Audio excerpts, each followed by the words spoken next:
that are available.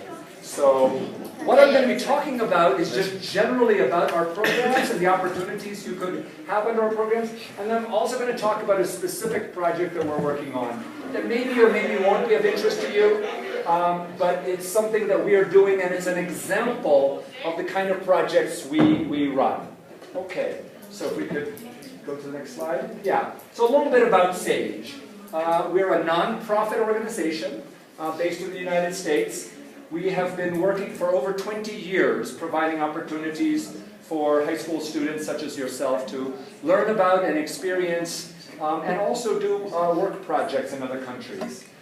So we work in over 20 countries, and we also are working, those of you who may be interested, we're also working on some of the Native American reservations in the United States. So it's a very different culture. How many of you have been to the United States? Okay. How many of you have been to a Native American reservation in the United States? Okay, one. Okay, two. Okay, good, good. Well, I won't be talking about that, but I think those of you who have been there, it's a very different experience of the United States, isn't it? It's not the malls of Miami or New York City. It's a very impoverished. In fact, one of the reservations, the Lakota Nation that we work on, is the poorest place in all of the United States. So they have many problems, like in other parts of the world as well. Okay, next. So we have 3 program areas, and these are all available to all of you as students. We have an academic study abroad, which is basically an opportunity for you, if you are interested, to select one of our schools that we have around the world. We have schools in Asia, Africa, and Latin America, where you can actually go and study. You can get academic credit. Classes are taught in English, just like your home schools here. So we have a consortium of schools. This number is actually growing. Then we have gap and volunteer programs as well for students during their vacation period who are interested in doing a volunteer project.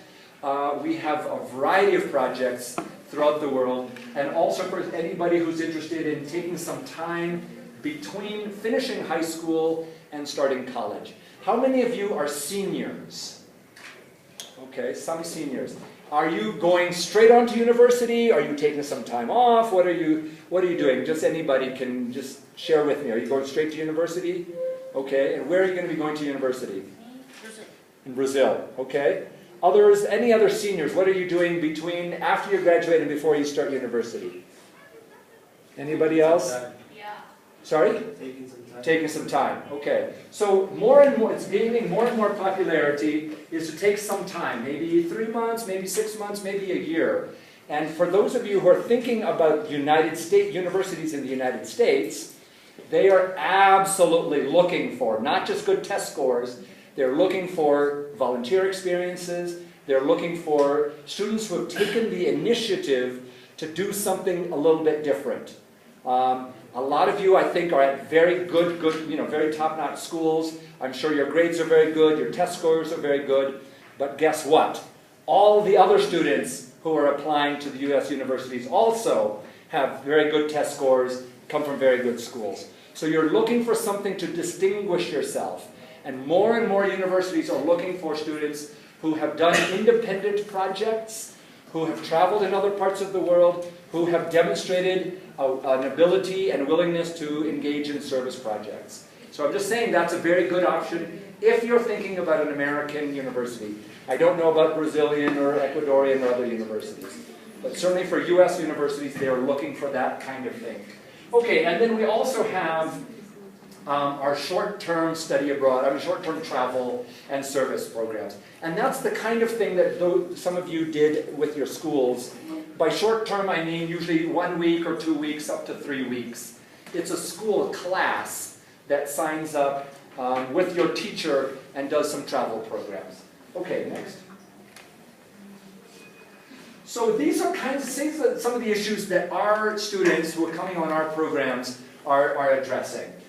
These are the global issues. We are looking at access to education, access to healthcare, and quality. Again, it's not just any kind of healthcare, but looking at what's providing, adequate healthcare.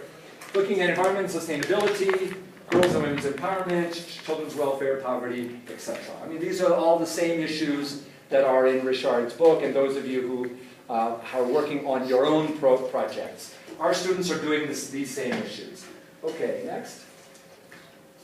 So I want to show you just some examples of some of the projects our students have been working on. And I won't spend a lot of time talking about them. I just want to give you an idea that if you were to go on one of our programs, these are the kinds of things you would have an opportunity to do.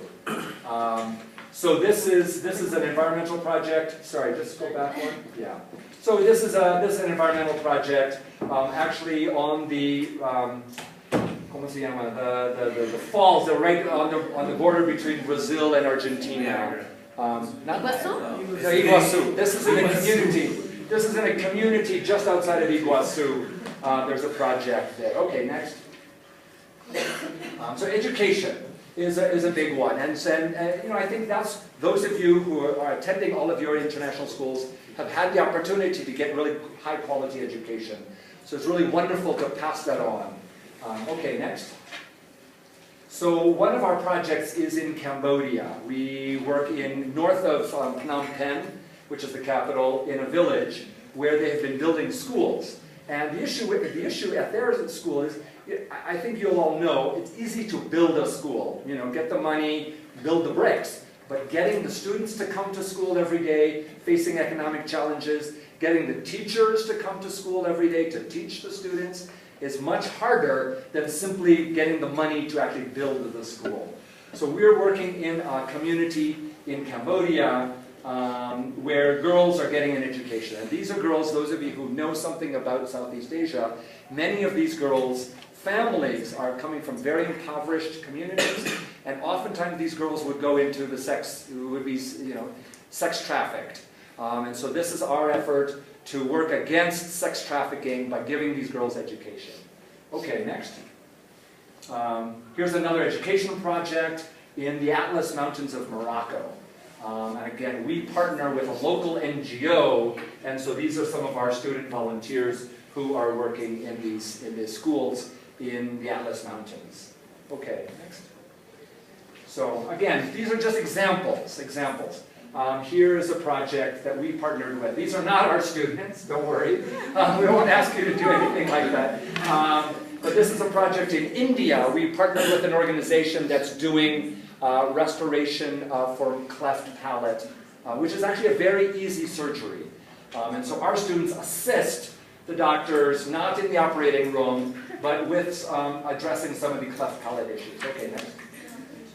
So here's the organization that's working in India called Smile Train, and these are some of our student volunteers. And they're actually working with the families and also with the children after they have had their surgery. Just to have, with doing some play therapy and doing some other things after the surgery has taken place. Okay, next. This is again also up in northern India in the Himalayas. We had a woman who is a pediatric dentist. So our students were assisting with doing dental hygiene and other kinds of things. The things that you and I take for granted. You brush your teeth 2 times a day, and those are things that we all know about, but in rural areas where they don't have access to good dental hygiene, that's an important thing. So yeah. And I'd be happy to answer questions. I think maybe let's go through the presentation and then I'd be happy to answer any questions. Okay, so again, another project working on environmental sustainability. Next. So this is, I think those of you, anybody here from Carol Morgan School, the Dominican Republic? Their gin project, this fish, who recognizes this fish? Lionfish, exactly. So that fish, this is an invasive species in the Caribbean. And so what we're also doing is basically working on protection of the coral reefs and the eradication. Actually, this is an invasive species that has entered the Caribbean, the Atlantic Ocean, from the Pacific, where it has natural predators. But here in the Caribbean, there's no natural predators. And so this fish eats a lot and is really having a great impact on the local ecosystem. Okay, next. And then here again, in China, this is in Sichuan province in China. where they are doing a lot of the rehabilitation. The pandas, as you probably can understand, are oftentimes captured and kept as pets illegally. They're part of the illegal wildlife trade. And so this is a rehabilitation center where the baby pandas who have been taken out of the forest we're attempting to rehabilitate them and reintroduce them. Once they've become totally socialized to humans, it's very difficult. If they've become very accustomed to human contact, and so these pandas end up going to zoos, unfortunately. They can't be reintroduced into the wild, but there are pandas that can be reintroduced if they have not had too much human contact. Okay, next. Okay, this is a project in Honduras, doing some reforestation in some areas that have been deforested. Okay, next. And then here in Peru, in Puerto Maldonado, down in the Peruvian Amazon, we've had some of our projects, our volunteers, doing environmental education in the schools. Okay, next. So, and then a big project, or one of the big areas in which we're working, is addressing issues of children's welfare. Okay. So, and these projects, as you can imagine, are working all over the world. This project is outside of Addis Ababa in Ethiopia. The AIDS crisis, as you can imagine, I think Africa is doing better now, because now with the AIDS drugs, we're getting AIDS, HIV under control to an extent. But many of these students are not HIV positive. So we do not put our students in contact with other kids who are HIV positive, but their parents are HIV positive or have died from AIDS. And so these are orphanages for students, for kids who are not HIV positive, but whose lives have obviously been impacted by, so when I say HIV affected, it's not, these children are not HIV positive, but they're obviously their parents have either been affected or died.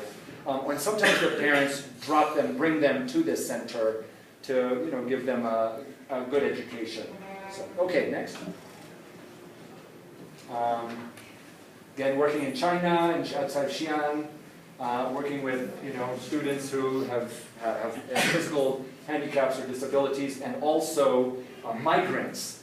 I'm sure you know, in terms of China, there's been a huge influx of students from the rural areas into the urban areas. I'm sure some of you have talked about rural-urban migration, and so there's many migrants. And the problem in China is that if you're a migrant, obviously you can get free education everywhere in China, but if you're a migrant to the city, to Beijing or Shanghai, you don't have your card, your ID card, that allows you to go to school in Shanghai or Beijing at a free. So there are many schools that have been started for the children of the migrant workers. And so we've been working at one of them outside of Beijing. Okay, next. So these are just some examples of some of our students working on various issues. Okay. So then, I want to just talk a little bit about a specific project we've been working on in India, which has been greatly affected by the water crisis. So next. You can see those of you anywhere we live, the water crisis is a global problem. Climate change is driving it, and we'll talk about that in a minute. But overpopulation in some of the more populated areas, look at that picture. It's incredible. And dwindling resources. Water level was higher, it's going down, down, down. More and more people accessing less and less of a natural resource that we all need for our daily lives. Okay. The other problem with water, as you know, and climate change is driving this, is either you get not enough water or you get too much water. And I don't know what kind of impacts you're seeing in your communities, in your countries. I live in Colorado in the United States. I don't know if you heard about the news about 2 or 3 weeks ago. In Colorado we had massive flooding in a very localized, it's a small area, but we got just inundated with water, and the water was coming down out of the mountains. And fortunately, where I lived, we were okay, but not far from us, people's homes were washed away. And I hate to say it, people, but this is going to become more and more common. Climate change is really affecting us all. So here we go, talking a little bit about how climate change is affecting water and in water access in India. This is a map of India, and we're looking at, you know, just projections for precipitation, and then the monsoon. In India, the monsoon, many crops are brought by the monsoon. They don't have irrigation water necessarily. They're rain-fed crops, and so we're looking at how this is changing, and how that's affecting people's livelihoods based on when the monsoon arrives. Okay, next. We're not gonna go through all of this, but you know the Intergovernmental Panel on Climate Change. They won the Nobel Peace Prize several years ago. This was their last report. How many of you know about the Intergovernmental Panel on Climate Change? Have you heard of that organization? It's a collaboration of scientists from, I don't know how many nations, but it's a United Nations body. It's climate scientists from, I don't know, 140 countries have formed this intergovernmental panel, and they are looking at the effects of climate change. And these are just some of the things you can see. You know, warming, increased precipitation, higher water temperatures. You know, all of these are driving these conditions. And I think you all know that when they talk about global warming, it's not that overall the globe is warming, but what's really happening is, and why we're talking about climate change as opposed to global warming, is that it's getting colder in some places and warmer in other places. We're seeing these spikes and the drops a lot more. Instead of a more even climate, we're seeing more extreme climate. And those people who are more vulnerable are obviously the people who are farmers, campesinos, people who rely on the natural systems are a lot more vulnerable to those peaks and spikes. But at the same time, those of you who lived in developed areas, how many of you live in or are along the coast? How many of you live in or at schools along the coast? Okay, so about half of you, right? Now you know what's a big issue related to climate change in coastal areas? Water levels rising. Water levels rising, exactly. How many of you actually live or have summer cottages or something right at the beach? Okay. Wow. So, hate to say it, but next 10, 20 years, we're gonna be seeing some really big impacts of sea level rising.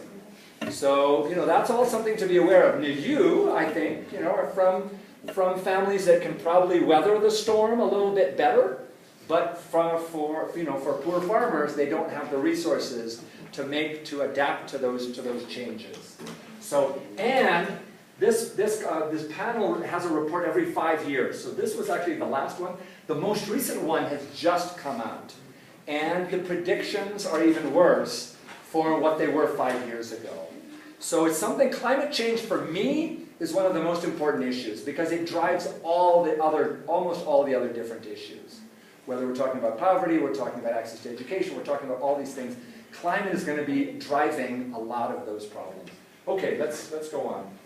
So how are we addressing this? Well, what we're trying to do is get a transnational, many different countries, youth engaged in action projects. We've started in India, but we're also now working in other parts of the world.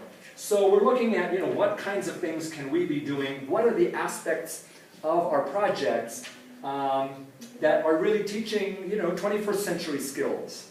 So we've got collaboration, So these are all things that I think you're probably doing in your schools, but it's important that that you as students are learning the skills, because these are the skills you're going to be needing in the workforce and in your GIN projects as far as how you're addressing.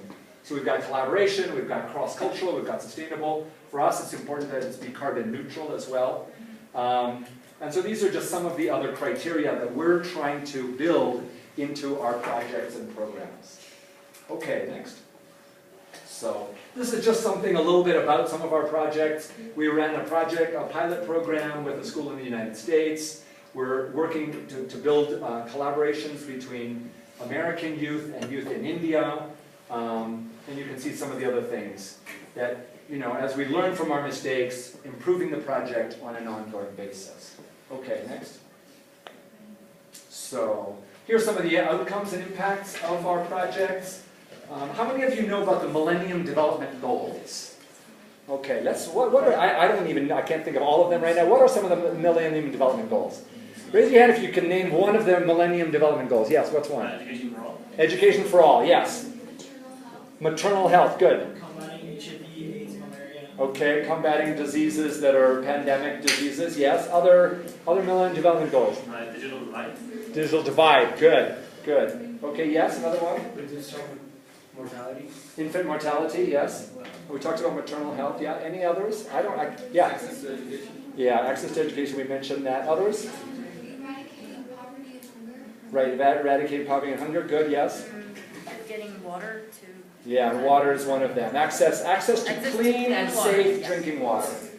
So access to clean and safe drinking water. Okay. So these are just some of the things that, you know, we're doing. And something else that I think is important is that ability to collaborate cross-culturally and transnationally. That's what you're doing here, right? You're coming from your home countries, you're already from international schools, you're coming to Ecuador, meeting other students from other international schools. So you are learning how to work collaboratively. And your Global Village projects, or your Global Village groups, are trying to build those. GIN is a network where we're trying to build so that you are able to collaborate, and in your future, you are going to be needing those skills. So you're not just Brazilians are not just going to be working with Brazilians. Ecuadorians are not just going to be working with Ecuadorians. You know, Peruvians, we're all going to be learning. We need to learn to work together across cultures and across nations. Okay, next. So these are just some of our projects, or some of our partners that we're working with. Okay, and do you see this? I love this picture. Just go back a second. What's going on in that picture? He's giving water to the elephant. That's right. The man he's pumping water to give the elephant a drink. So, okay, next. Okay, these are just some of our endorsements. Okay, let's keep going. Okay, next. Yeah. So actually go back one. Right. So, here's what we're saying. As the water crisis becomes more acute, you know, but there is still hope. Youth are taking action. So here's what we say is kind of our water project is just one drop among many, but as we work together, we can actually affect change. And that really is the message of GIN, and that's one reason why I am so inspired by you and the projects you're doing, is that we're working together to affect change. Okay, next. So, here's the guy saying, it's up to you now. Well, it's not up to you, it's up to all of us. Right? So we're all working together. So if you have an interest in water projects, please, you know, let me know. But then I'd like to spend the time that we have left just talking about any of the questions or any of the projects that you're interested in knowing about. Okay, next. Okay, so there's my contact information. Our website is just www.sageprogram.org. And I have also, I just mentioned, I have flyers and some other things here. Anybody who signed up, did everybody get a chance to sign up? We can certainly send you more information. And feel free to pick up some flyers on your way out, before you go. Okay, so that's my contact information. One more slide. Okay, so any questions or comments? I'd like to have a little bit of a discussion now. We've still got a little bit of time. About ways in which you would like to engage with any of these issues apart from GIN. So questions or comments? Yes? When you plan like a trip, like volunteer opportunities, does SAGE take care of like housing and Yes. tickets, Yes. all aspects of the trip? Yeah. So let me talk a little bit about our volunteer project. Yeah. Were you gonna? Do you work in Ecuador? We do work in Ecuador. Yes. Yes. I can tell you more about some of our Ecuadorian projects. Okay, so how many of you are interested in SAGE's kind of volunteer projects or volunteer programs? Okay, many of you. So let me talk to you a little more specifically about how those work. On our volunteer projects, the minimum age you need to be is 16. I'm looking around, I'm thinking everybody in this room is at least 16. Right? Okay, so, but we prefer, some of our projects you have to be 18. But you can be 16 for some of our projects. If you're 18, you can go on any of our projects. But if you're 16 or 17, there's only some projects you can go on. So the way we work is it's really up to you. We don't tell you, if you say, oh, I want to do a project, we don't say, okay, we're sending you here, we're sending you there. We say to you, well, what are your interests? What languages do you speak? What are your skills? So basically, we're looking for your interests and your skills. We don't want to send you someplace that you have skills but you don't have interest, right? Because this is about passion. It comes from the heart. If you're going to be doing some volunteering, you want to do it because you believe in it. You want to do it. So we ask you for two things. We ask you for your passions, your interests, and your skills. Then we try to match you. One of the big skills is language. Okay, so if you speak English, if you speak Spanish, if you speak Portuguese, whatever languages you speak, that's one of your skill sets. But your skill sets may be in computer technology, your skill sets. So we'll ask you these things. Then we'll ask you, where would you like to go? And we'll give you a range of options. Well, I'd like to go here. How much time do you have? Do you want to do a short project? Do you want to do a long project? So we'll work with you. We have a volunteer coordinator. Her name is Mona. She would be the one working with you to help you kind of determine these things. Then we'll send you kind of a list of options. Well, you could go to India if you're interested. You know, we have all these different projects. Then to answer your question, once you've selected a project, we also obviously need your parental approval. So you'll need to be the ones to talk to your parents and advocate, because we can't, if their parents don't want you to go, we can't say, okay, well, we're still, you know, obviously, we need your parental approval. If you're 18, I think you probably have a little more say, but if you're not, you know, we still need, obviously, your parents to be supportive of this project. And then we will work with you to arrange all the logistics, from the flights to, so basically it's the flights getting you to the project. In our project locations, we'll have you met at the airport. You'll be met at the airport, you'll be taken to the project site, you'll receive an orientation. Some of our projects you'll require some language. We never do, unless you're going to be there for a long time. If you're going to India for 6 months, well, you need some language skills. But if you're just there for a month, we can work with people who don't have the local language skills. Yes? Where do you stay when you go to another country? Okay, where do you stay? Good question. So what happens is that, so we'll help you arrange some of the flights, you'll be met at the airport, you'll be taken to the project site, and you'll receive an orientation. Then, the accommodations vary according to project. We sometimes have kind of a house, not exactly a dormitory, but a house where there's, you know, it's like a guest house for the volunteers. In one of our project sites in India, it's kind of like a camp. It's like a kind of a mini dormitory. There's like volleyball nets, and there's a cafeteria there as well. Sometimes you're with homestays. In our project in Morocco, we have some homestays, so you can also learn about the culture while you're working. We had one student who wanted to study Arabic. So she stayed with a family in Rabat, in Morocco. In the morning, she studied Arabic, and in the afternoon, she did her volunteer projects. And we can combine those two. So, you know, we could do language and volunteering. And that's a good combination, as well as getting to know the culture. So in answer to your question, it varies project to project. Usually it's guest houses, homestays, and then we also have, you know, project locations. There may be a specific, what to say, not exactly a guest house, but a specific residence in Morocco, for example, at the orphanage. There's a whole wing of the orphanage where the volunteers stay. And the volunteers, you're never just you're almost never just volunteering by yourself. I think for somebody of your age, you know, it's interesting to get to know people from other countries.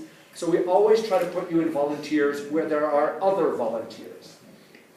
Sometimes you may say, or you may pick a location and we say, well, we don't have any other volunteers there. And you can say, well, in that case, I don't want to go, or I'd like to go to a location where there are other volunteers. We have somebody in Ghana right now who's by himself. And he's loving it. He loves Ghana, but he's a little bit unusual. He's a little bit older. So he's a little bit older, you know, so he's more independent. But almost all of our volunteers are looking for volunteer opportunities where there will be at least a few other volunteers. So then you do the project, and we check in with you. We have a volunteer coordinator. We're checking in with you. Our host project is checking in with you, making sure if you get sick, we make sure you're taken to the doctor. So we are working with you all the time. So yes. So you go and work on a project that's already running, or Yes. you make an action plan? It could be, it's normally you're doing a project that's already running, because if you create a project and there's nobody else to take it over from you, it's not very sustainable, is it? Yeah. So normally, unless you have something very specific you want to do that we can help you with, normally you're doing a project that's already ongoing. So for example, in Peru, we have healthcare projects. So if you're interested in healthcare, you're doing a volunteer project, and it could be your project, but it's part of an ongoing, that's part of our commitments to sustainability. We don't want all of you coming and starting new projects and then saying, okay, I'm done, and then we're like, well, what happens to your project now? So we want you to take part in projects that are ongoing. Okay, was there another question? Yes? What projects are the most popular? That's a good one. I would say the easiest one for young people like you to take part in is education. So that's I would say, the most popular ones are the educational projects. Sometimes you're teaching English, sometimes you're teaching computers. It's more like tutoring. It's education related, because your skills are that you're well educated, you speak English, you have good command of technology, right? But you probably